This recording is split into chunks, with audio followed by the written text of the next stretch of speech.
नमस्कार, श्री स्वामी समर्थ. माझ्या चॅनलमध्ये तुमचं सर्वांचं खूप खूप स्वागत आहे. दैवी शक्ती म्हणजे काय? दैवी शक्ती आपल्याला कशी मदत करते? आपल्या जीवनामध्ये अनेकदा अशा गोष्टी घडतात की ज्या आपण समजून घेऊ शकत नाही.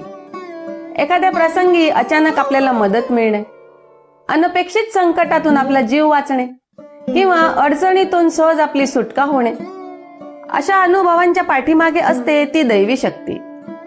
ही शक्ती अदृश्य असते, परंतु अत्यंत प्रभावी असते. भक्ती, श्रद्धा आणि साधनेच्या माध्यमातून आपण दैवी शक्तीला आमंत्रित करू शकतो आणि तिच्या मदतीने आपलं जीवन सुखी करू शकतो. दैवी शक्ती म्हणजे काय? दैवी शक्ती म्हणजे परमेश्वराचे, देवांचे, संतांचे किंवा विश्वातील चैतन्यांचे ते रूप जे मनुष्याच्या कल्याणासाठी कार्य करते. ती कोणत्याही विशिष्ट रूपात असेलच असं नाही. दैवी शक्ती ही कुठल्याही स्वरूपात, स्वरात, घटनेत किंवा व्यक्तीद्वारे प्रकट होऊ शकते. दैवी शक्तीची वैशिष्ट्य काय आहे?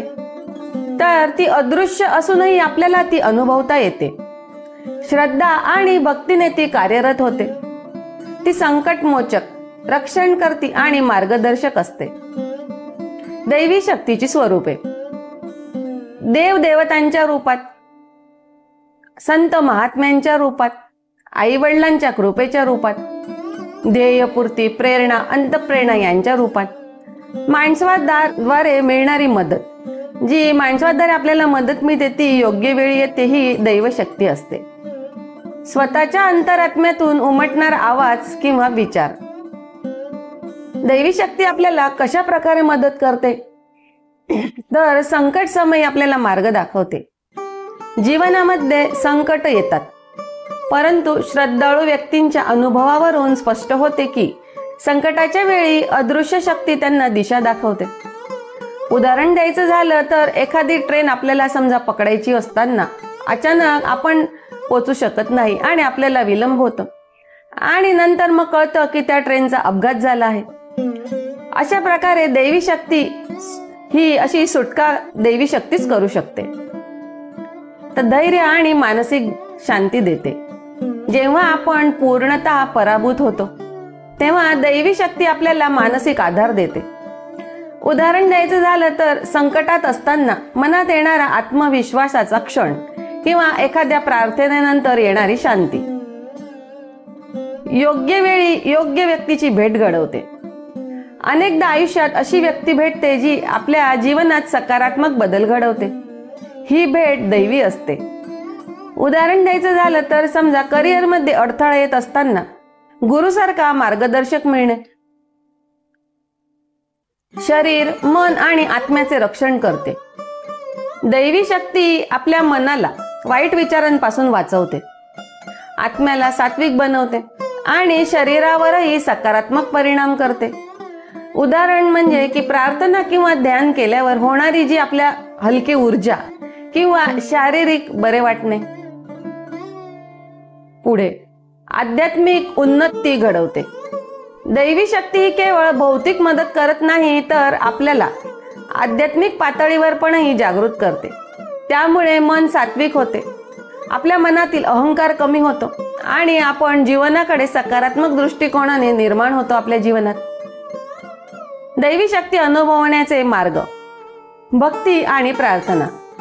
देवाची मनापासून केलेली प्रार्थना दैवी शक्तीला आकर्षित करते. नियमित जप करणे, स्तोत्र, अभिषेक, पूजा करणे उपयुक्त ठरते. आता ध्यान आणि साधना. ध्यान म्हणजे अंतर्मनाशी आपला संपर्क. ध्यानामुळे आत्मज्ञान वाढते आणि दैवी संकेत मिळतात.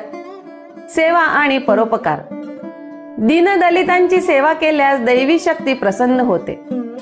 वसुधैव कुटुंबकम या तत्वाने वागल्यास दैवी कृपा आपोआप प्राप्त होते.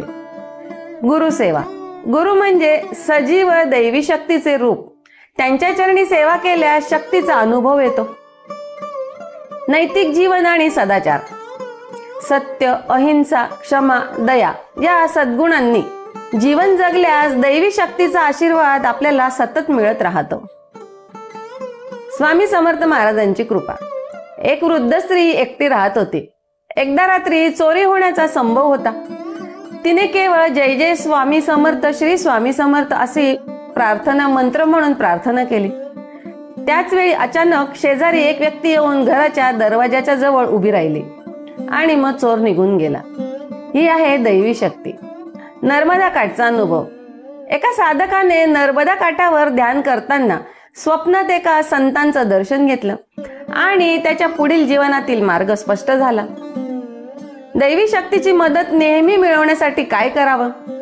तर सदैव नम्र राहावे. कधीही गर्व करू नये, कारण अहंकार दैवी शक्तीपासून मनुष्याला दूर करतो. सतत देवाचे नामस्मरण करावे, कारण नामातच महान शक्ती असते.